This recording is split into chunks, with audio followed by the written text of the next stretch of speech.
Welcome, everyone. Thank you for joining us for day one of the annual DBE Workshop and Networking Summit. If you're attending the ASP3 and DBE Program Updates, you're in the right place. My name is Lori Dolson, and I'm the Northwest Region Compliance Specialist, and I'm also the Western Team Lead for the Southwest, North Central, and Northwest regions. And I'm out of the Office of Business Opportunity and Equity Compliance with the Wisconsin Department of Transportation. Now, without further ado, I'd like to introduce our presenter for this session. Our presenter today is Madalena Maestri, who is the DBE Program Chief in the Office of Business Opportunity and Equity Compliance for the Wisconsin Department of Transportation. Welcome, Madalena. Thank you. She grew up in a family-owned small business in rural Wisconsin. Her work has focused on cultivating small businesses and fostering educational opportunities throughout her career. While at Taliesin, the Frank Lloyd Wright School of Architecture, Madalena was the Director of Academic Affairs for the MArch degree program. In private consulting, she provided guidance to small businesses in identifying vision and mission, creating strategic plans, and improving communication processes. As the DBE, or Disadvantaged Business Enterprise Program Chief for Wisconsin DOT, Madalena leads a dedicated team committed to helping historically underrepresented small business owners to participate in Wisconsin DOT highway and bridge construction projects. The DBE Central Office that is located in Madison provides certification services and DBE participation review. The DBE Support Services Office that is located in Milwaukee provides business development services to DBE certified firms and firms interested in certification. And now I'll turn it over to you, Madalena, if you're ready to go. I'm ready. Thanks so much, Lori. Thanks to everyone for joining us. I will share my screen. Once I do that and it's full screen, I won't be able to see you or any questions though. So Lori, if you can be on the lookout for me, if there are any questions, we can take them as they come and I'll share. So I like to start out most of my presentations by just bringing us back to the why here. Why does this program exist? Why do we have a DBE program? And a primary reason is because we strive to get to a place of equity for businesses who were historically shut out of the transportation industry, did not have the opportunity to build businesses, build relationships, build assets, acquire equipment, all of the things that we need to be successful in business. So while equality is important, we really look to go to a place of equity. And so this program is one that helps us get there. I get a question oftentimes about the cost of this program. Isn't this program, the DBE program, costing the taxpayers more money? And how can I justify that? And, really, my answer is inequity costs all of us, right? We're not getting off the hook for inequity, and we're going to pay for it one way or another. A major way that it gets paid for is through extra social services that are helping people who aren't able to have businesses or who aren't able to work because of inequitable circumstances. And so my feeling is really that if we're going to invest money, why don't we invest in businesses? Why don't we invest in helping people to help themselves and contribute to our industries? So yeah, there might be an extra cost, but there is a cost for inequity. So we can't put our heads in the sand and act as if that it does not exist. Let's work together to improve business and improve our circumstances overall. And the way that we can contribute is through transportation. So that's what this program is about. And we strive to do our best to really get these opportunities to as many of our eligible DBE firms as possible. So what that looks like when we look at our federal fiscal year 2021 in DBE commitments, It was mentioned that we had exceeded our overall goal, which was 12.41% for the year. And translated into dollars, that was over 132 million in actual commitments, up 42 million from the previous fiscal year, which had also seen an increase since the year before. So trending in the right direction. When we look at the commitments and how those break out amongst minority men and women to non-minority men and women, about 52 million of those commitments were minority men and women, and non-minority men and women had about 89 million. Of those commitments we have seen for about the last 10 years, that is a steady participation amongst those groups. And that's one of our areas of focus, to look to more diversification across our contracts, both in construction and in consulting. When we compare to federal fiscal year 2020, just for the demographic groups themselves, Asian Pacific and Hispanic Americans have started to rise in commitment participation. Subcontinent Asian Americans were down just a bit. So we look into that. Whenever we see a decrease, we particularly look at what's causing that. Non-minority, Black, and Native American participation did remain steady, but to note, we did start to see a bump in Black American female participation. So that's an area where we're really trying to put in a focus right now, because even 2 years ago, there was maybe $100,000 in commitments to Black female-owned firms. And so that's an issue that we certainly have our eye on, and are being particularly focused on trying to create opportunities, figure out what barriers are there, so that we can make the opportunities more accessible, and figure out if there's something that we can do to help firms to get these contracts. And then $20 million worth of those, 20 million in those commitments in the overall 132 happened after contract execution. So what that means is that as the project was going on, the contractors continued to bring DBE firms into the commitment. So this is after a goal requirement. It was the contractor saying, we want to continue to work with you, DBE, or we want to bring on some other DBEs to the project. This has been a major focus for us, and a big collaboration with industry. So this is a great direction to see things going. When we look at those payments to DBEs, because it's great to have commitments, but people need to get paid, right? So we have seen an increase. $90 million in ongoing projects was still pretty good for 2020, but we went up by over 6 million in 2021. That was in just ongoing projects. So those are projects we'll continue to be paying on through the next years until they close. And then in projects that closed in both of those federal fiscal years, it was over $100 million paid annually. So that's $200 million, 2020, 2021. And to note, we had a significant number more DBEs that were paid in 2021, which is also a great trajectory for us to be on, because we are now heading in the direction that more firms are being included in the process. So when we look for over the last 6 years here, how did we do?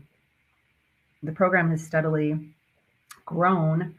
I think some of this 2018 increase might have been due to the projects in the Southeast region, that North-South 94 that had an influx of dollars here. So that provided a lot of opportunity. And then, still not bad, here in our 2019 and 2020, but 2021, we really see this bump up again, even just above the levels in 2018. And so the blue here is the consultant commitments, and the orange is construction commitments. They're each always a percentage of the federal funds that are in each program. So While the blue for consultant looks like a smaller amount, and it is a smaller amount, it is also a percentage of about $100 million, for instance, in federal funding, whereas the construction letting dollars from the federal government is more in the tune of $650 to $900 million. So we would always expect that the construction commitments can be higher, but there's no limit on the amount of DBE participation that can happen in consulting. So our overall goal achievement over the last few years, we have triennial goals. So you can see here, green lines, this was the tail end of the goals that had been set for 2015, 16, and 17. So both of those years came under their assigned goal. In 2018, we started a new triennial at 12.38%. Exceeded that goal in 2018. We're under the goal in 2019 significantly. 2020, this one is sort of a personal heartache for me because 0.07% under goal here. So I'd want to act like that doesn't exist, but that's what the numbers show. And then last year, here we went soaring into our future. So this is the trend we want to continue. And to note, there was significant more money here. We had almost $1 billion in federal funding for 2021. So it's an incredible accomplishment of everyone really working together. Our GFE requests, you have heard these mentioned a few times this morning if you tuned into that session. A good faith effort request is a submission from a prime contractor when they can't meet the assigned DBE goal. The requirement overall for the prime contractor is that they must demonstrate good faith effort. They can do that by meeting the assigned goal, which is the preferred method for everyone, including the prime contractor, because it is a lot of work to document good faith effort requests when the goal is not met. But nonetheless, we need to provide for a mechanism by which a contractor can demonstrate that they put in the good faith efforts while not being able to achieve the goal. And we started fairly high here with all requests approved as well. So 145 requests in construction, 11 in consulting, all approved. We start going down in 2020. Our friends at FHWA started to raise an alarm that this was not a cool situation here. We needed to really take a look at the good faith effort process. We certainly need to give contractors the ability to demonstrate that they put in all the effort, but they couldn't meet the goal, but not to the tune of, almost all of our contracts. So you'll see this number went down last year. It was harder to represent here. 50 were approved, but we had 55 requests. So going in the right direction, almost half, right? The number of consulting GFEs, since there have not been goals on those consultant projects for the last 3 or 4 years, those will all relate to previous contracts that would have had a goal and potentially amendments or something that affects an existing contract that causes a good faith effort request. But we do look forward to projects with goals on consultant contracts as we're moving forward. In fact, I think one went out in the February letting, and upcoming design build opportunities have goals that would affect consultants too. So I wanted to share some pictures of firms in action, the type of work that DBEs do.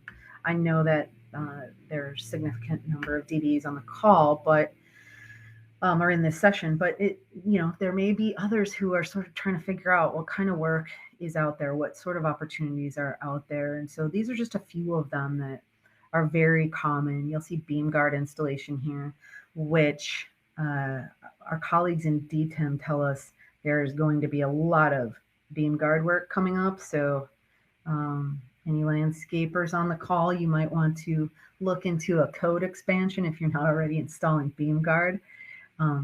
Get trained in and pick up that kind of work. Here's some, I'm guessing this is erosion control, but it's some sort of seeding happening anyway. Dump trucking, definitely needed through pretty much all projects. There are certainly some that won't have it, but most of the time you could count on some trucking involved.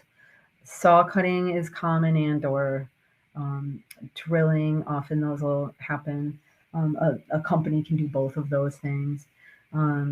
Looks like maybe some kind of excavation happening here with pavement getting torn up. Contractor truck, and someone tying iron here maybe.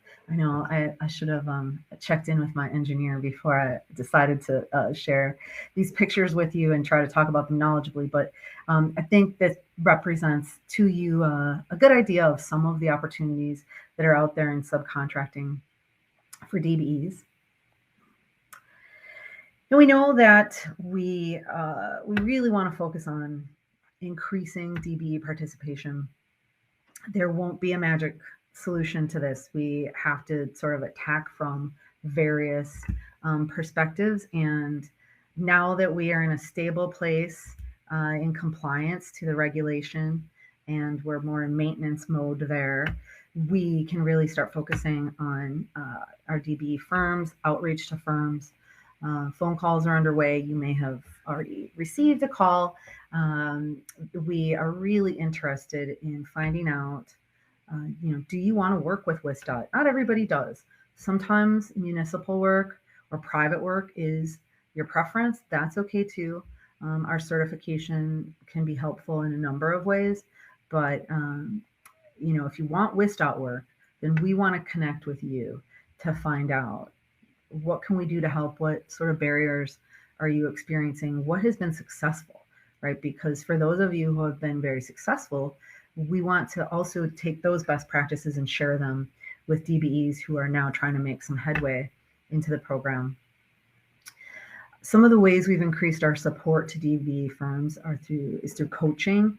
This is a step sort of before Mentor-protege program, where either we can't quite find a fit in Mentor-protege, or the firm might not need that type of relationship, but needs some help figuring out how to navigate our website, or how to put a quote together.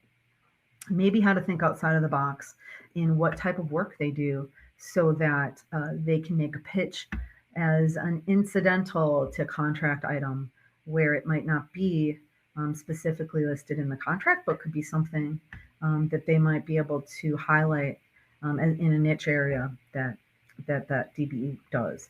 We have a mobilization loan program that is there to really help DBEs with upfront expenses. If you've got a contract and you need to, a WisDOT contract, and you need to then cover overhead or buy equipment or keep things going while you're waiting to get paid, mobilization loan might be an area that would help you. I know we have a session on that somewhere in our workshops today. If it's happening right now, because I know there's a financial resources session happening now. All the sessions are being recorded. So if you ended up missing mobilization loan, we'll put them on the website and you'll be able to see that. And we have just recently updated our website with additional tools and resources. And if we have time at the end, I'm going to just show that website quickly and let you know how to get there, how to navigate it. And we'll continue to place new resources there, tutorials. Sometimes I'll do sessions on certification.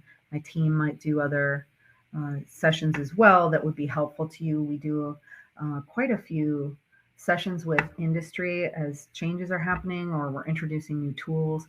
So all those things we put on our website, both in DBE support services pages and within our contracting pages. So please check those out.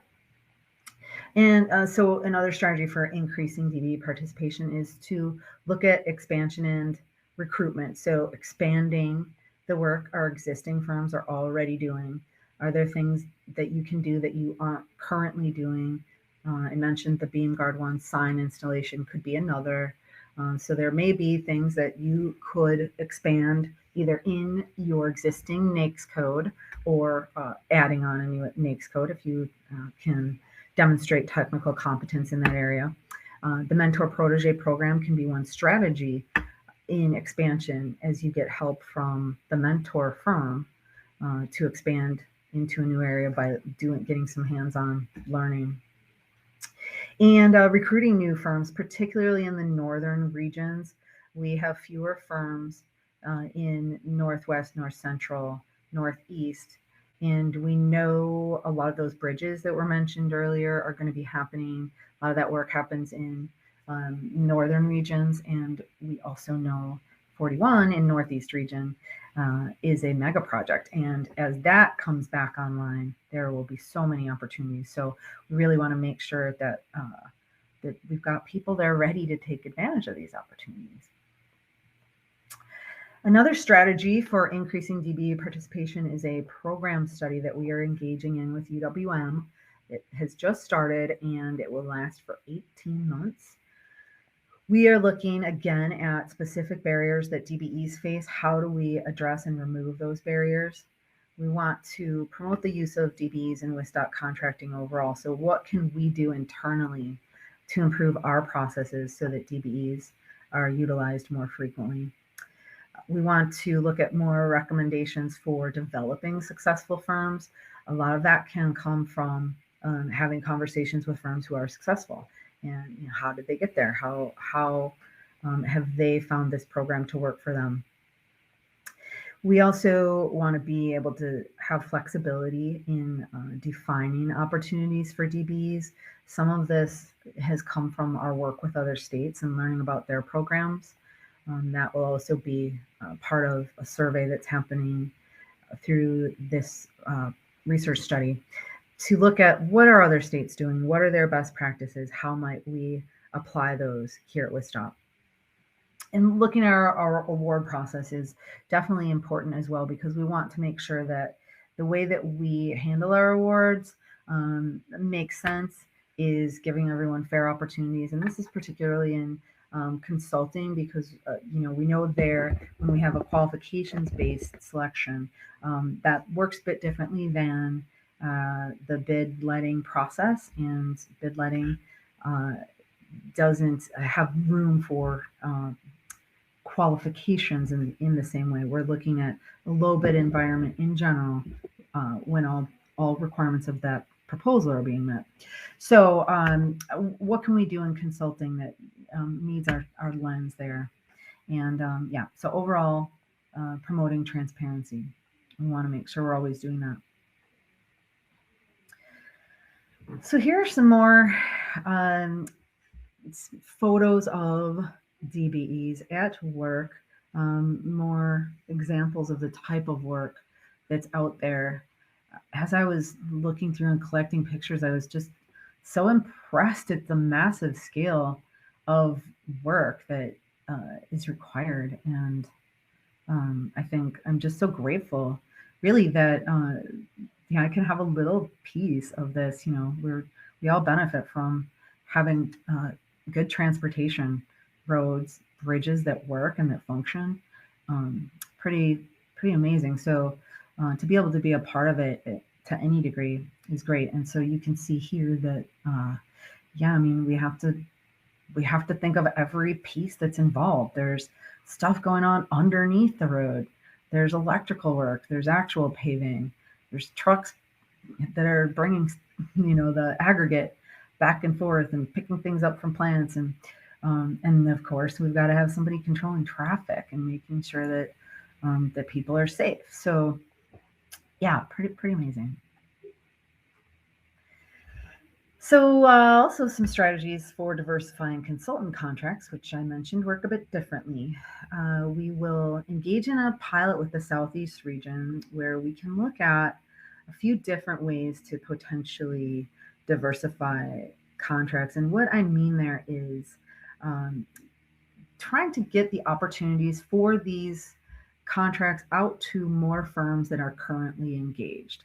So there may be some firms who have been responding to solicitations and not getting work, or some firms who want to respond but think they'll be rejected because that's just been their past experience, um, or don't even know how to respond. So we've got a multifaceted approach here where from the DBE office, we're really going to be working with firms to make sure they know we have these opportunities. We want you to engage. You will be considered. And then working with the region as well to say, okay, how could we set up small purchase contracts, for instance, where we might be able to reach out to a few firms that are selected and invite them to respond to this solicitation? Could we have a special program that we would create that would give a notification to certain firms who have let us know that, yes, I want to be notified when you have any contract under $100,000 or something to that effect, where we could have a sign up for notification system. We can look into creating smaller packages for select design projects. This could also translate into smaller packages in lettings. So where we work together with the design team and proposal management, we might be able to find a way that a DBE can be a designer and potentially prime the project on the construction side as well. The diversification of the selection panel is something that WisDOT has control over. We can decide to have multiple different ethnic groups represented on our selection panels to the extent that those individuals are represented at WisDOT. That is something to look at across regions, but we do know in the Southeast region, we do have more diversity within the entire team. So we have the ability there to have other perspectives potentially represented. We can also recommend that the region select a new firm to work with.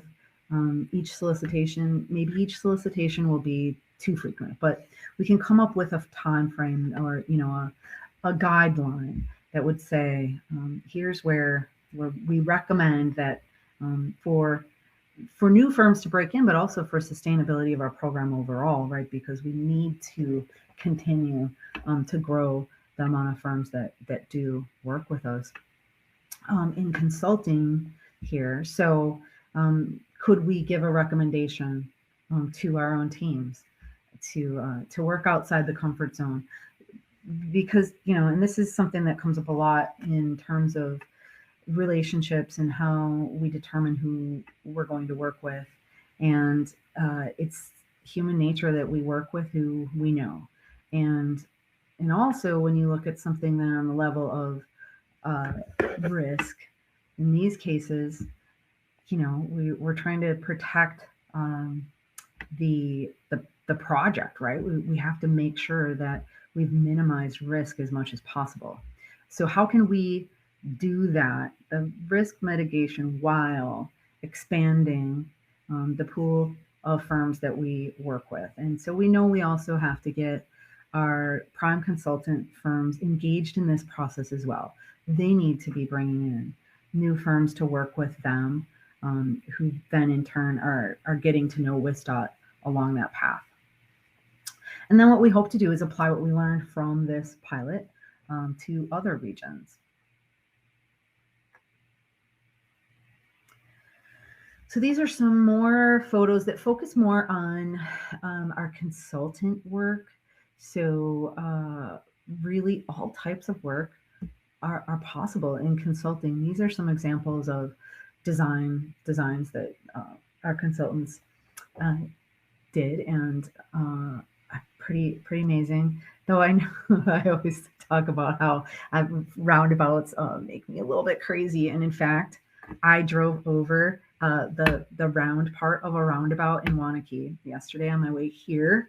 But I'm getting better. I understand they are more safe in general. That is a beautiful looking design. And public outreach is a big piece. You'll see in the bottom corner here, our very own Keisha, she is instrumental in putting this event together. So I wanted to include Prism here. They do all kinds of work beyond event support. So go to their site. They really offer a lot of services in diversity and inclusion. Um, Beyond design, there's surveying work. There is there's real estate work. There's all kinds of opportunities. So yeah, it's not limited, and we have a lot of talented people who work with us. Okay, Mentor-protege program. This is another tool that we've been building up in the last couple of years. There had previously been consultant focus in Mentor-protege. We decided to bring on a construction program. That was where we were seeing we really needed to help our firms develop. So this tool does help promote business development. It's cultivating those really important relationships. We can figure out how, working with the pair, to create tailored training that will be applicable to the exact situation the DBE is having. This is open communication throughout. We focus quite a bit in the beginning on how to communicate, how to give feedback, how to receive feedback, conflict resolution. So we recognize the importance of having that communication being critical to any successful relationship. Sharing expertise and resources is a really important part of this program. And of course, all of these efforts will ultimately help create a stronger economy as these businesses engage further in our infrastructure. I was thinking that I had another mentor-protege program slide, but I'm not seeing it here. So if you are asking, what can you do? Keep attending information sessions right here at this conference. Thank you. Keep giving us input. This is really critical. There are times where, we're seeing our vision and we talk to industry who helps us realize some pieces we've been missing. So that's critical to us. Participating in the Mentor-protege program, as I mentioned, that is one critical way to build relationships and build skills. Primes, talk to DBEs talk to primes. Got to keep that dialogue going. Spreading the word about the DBE program. Let people know this might be a good program for them. If you know firms that they're ready to grow and are kind of just in a pattern of maybe small work and want to expand into bigger, let us know how we can improve. Okay. So back to the Mentor-protege program, we would recruit by sending you a survey. And this is to primes, DBs, non-primes. We want everyone to get involved if this is an area that you think you could benefit from, because the relationship needs to be beneficial to both parts of the pairs. And then we will work with you. We might select a pairing, or you may select a pairing to us. The program itself will include a memorandum of understanding, that's the MOU, and an action plan. We'll meet with you to talk about the MOU. There's broad outlines in this MOU, which is your agreement. We're looking for a 2-year partnership. We will adjust where needed because this needs to be a situation that works for both in the pair. So we're not going to keep someone trapped in a situation that it's not working. We'll make an adjustment. But we do want to try to work with you. If you've identified an issue, can we work it out, before we just dissolve the relationship? The MOU will also communicate what the expectations are overall. So Mentor-protege and WisDOT, what are the expectations of what we all are going to bring? You will sign this, we will sign this, and we will take a look at the action plan. that outlines your goals and the plan of action moving forward. That looks something like this. You will define your goal. What's your objective here? How are you going to achieve this goal? Who is involved in the goal? So we will see sometimes we have a prime contractor who is involved in the initial MOU, and they're the primary contact, but someone in the office may be the one more appropriate to help the DBE with a bookkeeping program, for instance. Or an estimator might work with a DBE who needs some help with bidding and estimating. So you'll also want to outline when. So how often are you getting together? That was a little different.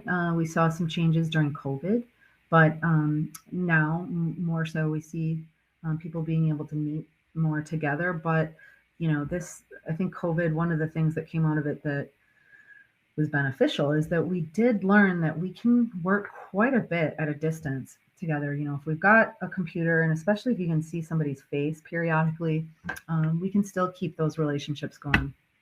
So we didn't see a lag in our mentor-protege pairings. Location, where are you going to meet? Sometimes it's in the office, sometimes it's in the field. And then what does the result look like? When will you know that you are successful? And we always let people know that the action plan is a living document. So you might have identified a goal that is no longer a goal, or you realize halfway into that goal that you've got to add another goal in order to achieve that one. So we encourage that. This is not set in stone. It's something you're going to work on, you're going to modify, and then we'll be there with you. We have a good team that reaches up, does follow up, finds out where you're at and what you need and how we can offer support. And these are our current mentor-protege pairs. So very happy to have them all continuing along. And relatively new pair, Grafe and Singh on the consultant side. We do have a signed MOU, so we're excited to bring consulting back in to our mentor-protege program too, and looking at how contracts can be part of that process there, as the mentor-proteges work best in consulting if they can actually work on a project together. Okay, Lori, do you see any questions at all yet? Because now I'm into the kind of weedy stuff. So I wanted to make sure, I don't know if anybody has discussion at this point on anything I've already presented. No, there are no questions in the Q&A box and nothing in the chat.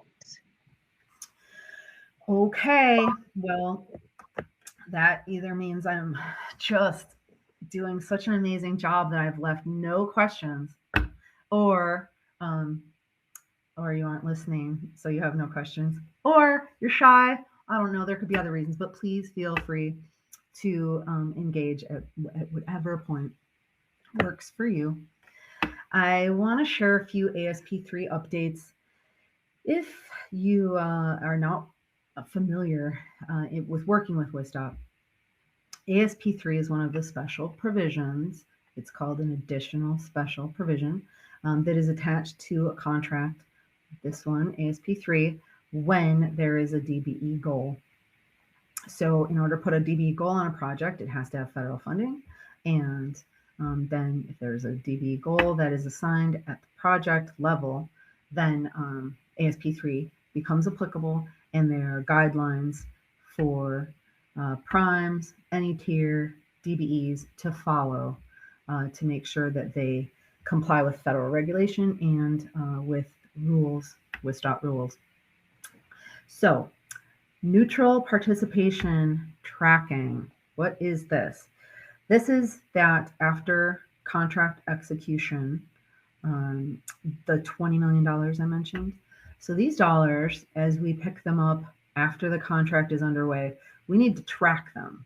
So we can't just have somebody say, oh, I spent, $10 million. We need to track this. I think I saw maybe Glenn was on the call here on this session. Glenn, we are tracking this. So we have a system for making sure that the documentation is in place. Attachment A is generally what we require as a signed agreement between prime and sub to let us know that the DBE accepts the commitment and the amount of the commitment. We do that for all new DBEs on commitments. We've made a change in how we are tracking the trucking commitments after contract execution for any trucks already on the DBE commitment. So we've already got a signed attachment A indicating the DBE knows they're on this commitment. We can track this through a CRCS, which is one of our systems for tracking payments and payrolls. And we can see that the trucking payments are logged there. And then we can reach out to the trucking firm to confirm anything else, such as other trucks that firm might have brought in underneath them, right? So we might have a broker trucking firm that's a DBE that we want to see the trucks that they are now paying and bringing in underneath them. Who are they leasing to? So those are the types of things we can follow up on internally to capture that that participation, and that will minimize the need for primes to be submitting extra attachment A's for trucking. We don't have to process additional attachment A's. We don't need to get the signatures from multiple people who have already signed an attachment A. And so streamlining that process while still maintaining the integrity of the tracking is an improvement we have just made. We made a change in offsite hauling tracking for CUF monitoring. CUF is commercially useful function. In order for a DBE to receive credit, so for the prime to get credit for that DBE's work, that DBE must perform a commercially useful function, which means they're doing the work.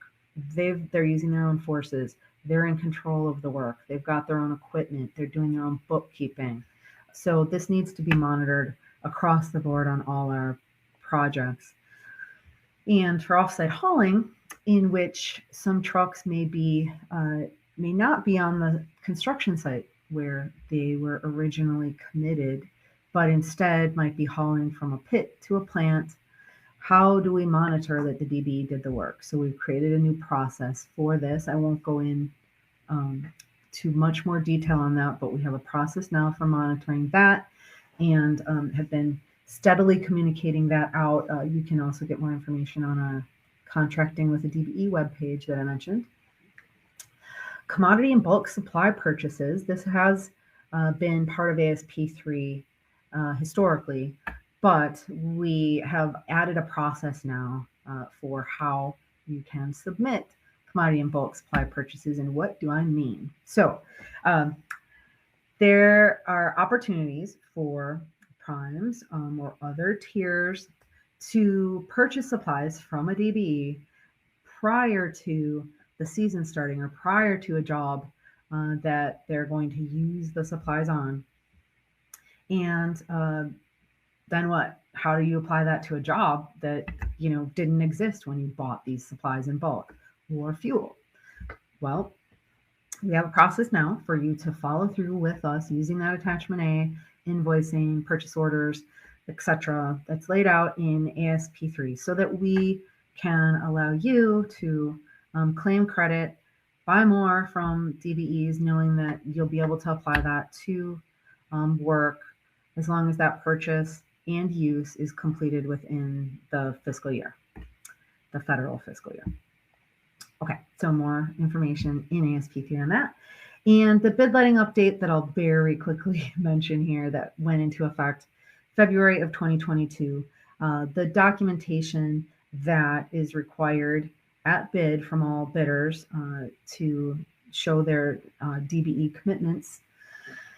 We extended an extra hour for some of those documents so that we could make sure that there was enough time for the prime and the DBE to get signatures where needed, to make sure that that attachment A piece was there was adequate time to do it without disrupting the actual bid submission.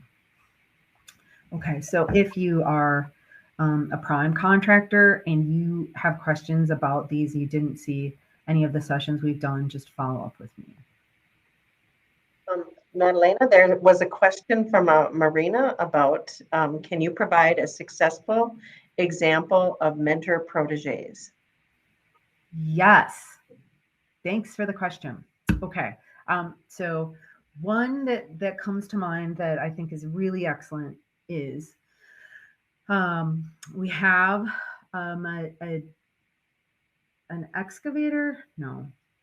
Well, so the prime is working with a DBE that is a landscape company.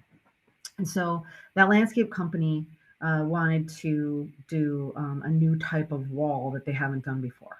So they were able to talk to us, figure out how to get an expansion of their NAICS code to work in training with their mentor so that they could then learn how to build this wall from the mentor so that that could then become a service that they offer.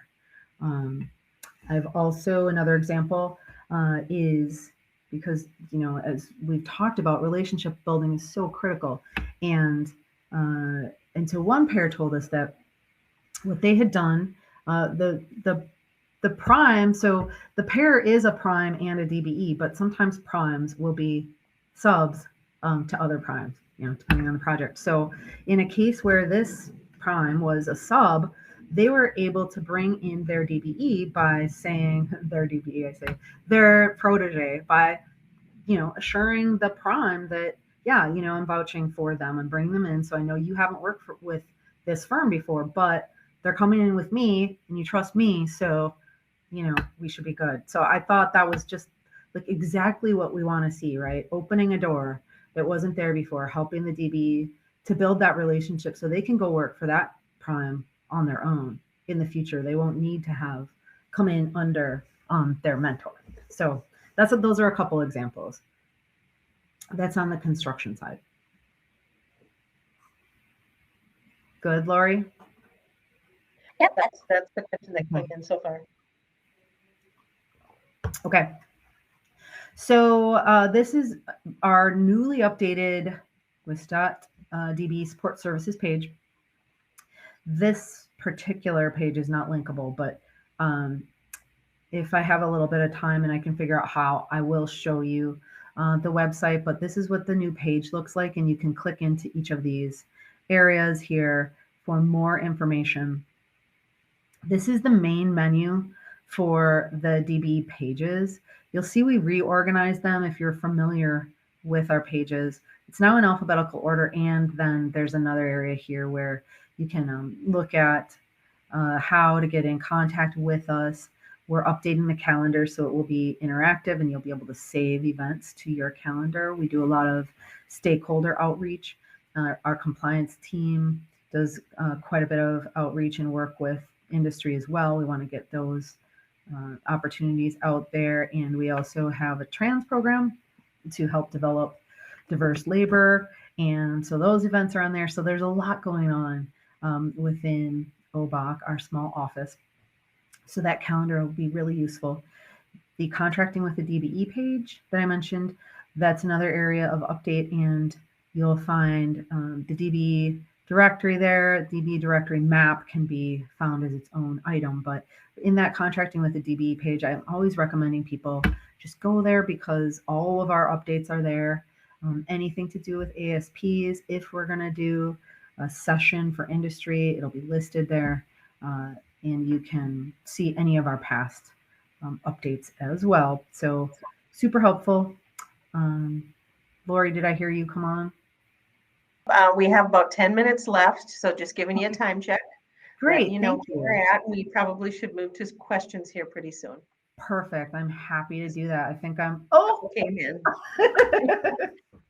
Okay. Well, there we are. So okay. I'm gonna. Some questions did come in, additional ones.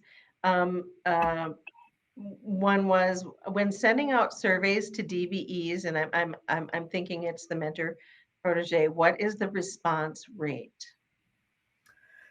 Yeah, good question. Thanks. We had a really great response rate from the potential mentors. It has been harder to get responses from DBEs, and that's been one of our areas of focus when we do outreach calls, is to really make sure that our DBEs know that the Mentor-protege program is a resource, and we offer the Mentor-protege program to firms that we haven't certified as well. So anybody in the UCP, so those were the gentlemen this morning from Dane County, Milwaukee County, City of Madison. They're certifiers too, and we are happy to offer our services to their firms. So we always reach out to let our partners know, hey, we've been approached to do this, but our services are for all of our all the DBEs. Okay, another challenges to working with Wisconsin DOT. Wow. Yeah, I mean, this would be probably a great question for any of our DBEs out there. So anybody who's on the line who might want to weigh in here, do so. I'll give a couple examples that I know of that people have told me. There's always additional paperwork when you work with a state entity, and then when you add in federal funding, there are more requirements there as well. So you need to have a good strategy for how you are making sure you're compliant with those requirements. And working with the state is also at a different level, right? You need to make sure you're familiar with the specifications for the projects. Where do you find those? Where do you find the plans? Do you know how to read plans?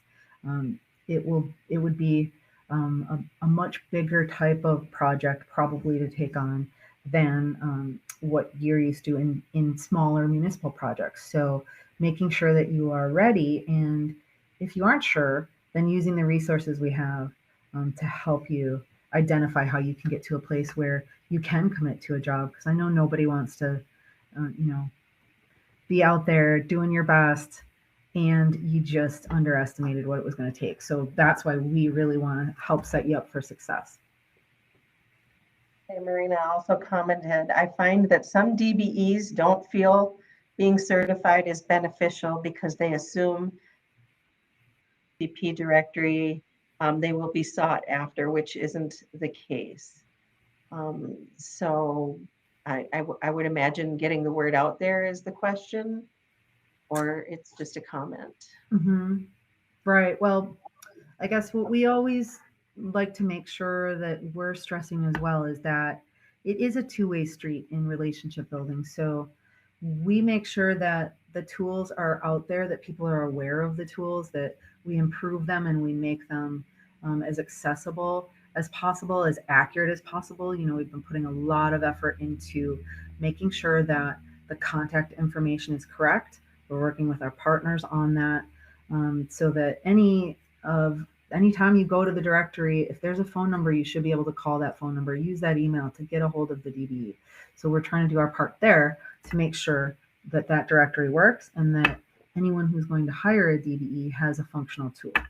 And then DBEs also need to reach out, introduce yourselves, let people know you exist, because the directory is only one tool. And having DBE certification is really just the first step. You know, there's a lot of work that you need to do too. And while we'll be here as your resource and really help you making those relationships, networking opportunities, helping you get out there, you got to do the work, you know, so you got to build that relationship. We're next to you, but you got to do that part too. Marina says, thank you for your insight. Much appreciated. Yeah, Any additional questions? We have about 5 minutes left, so we want to make sure we get time for you guys to do the evaluation too.